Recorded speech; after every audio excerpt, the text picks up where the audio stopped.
Today, me and Coco are going to be reviewing this old glass cutter here. It's been sitting in our garage forever, but they still sell it, don't they, Coco? Anyways, we're going to see if this thing really works. The first thing I did is I cleaned this piece of glass. The directions say to clean it, so I just rinsed it in some water, dried it off with a paper towel. Okay, so for this project, I highly recommend some kind of face protection. I use this welding mask here that I have another video on if you want to see it on my channel. I also have a nice straight edge safety gloves, and I'm going to use some tape. Also in the background is a table. You need a table with a flat straight edge, and not shown here, some type of a towel or felt or some type of fabric.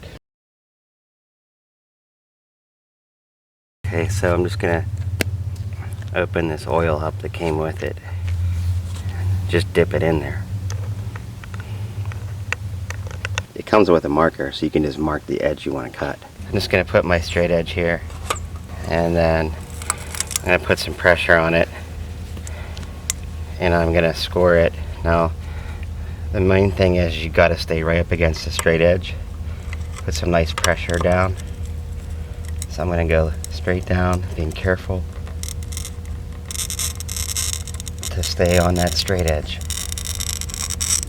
I forgot to mention, underneath I have a pad. It's a foam pad laying around, but you want something underneath that's kind of soft, and make sure that what you're cutting on is flat and level. Now I'm going to take it to the table and show you how I do it differently than everybody else. What I did here is I taped my glass to the edge of the table, and then I used the tape to securely hold down the glass panel. The reason I do it this way is I want a nice clean break. So now I'm just going to show you. I'm just going to put my hand here, and I have my glove. I have my eye protection. I'm just going to do a quick downward motion. Okay, so here goes.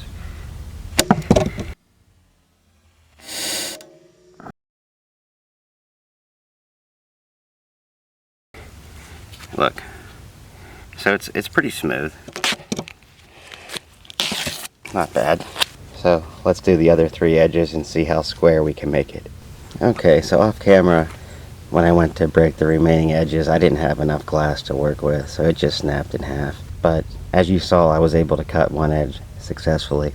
So my overall opinion of this tool is you're probably better off to just order glass pre-cut. You know, not every tool I review pans out to be the greatest thing. So as you can see here, this is pretty much a disaster, and I think Coco would agree. Wouldn't you agree with me, Coco? This didn't go so well. What do you think?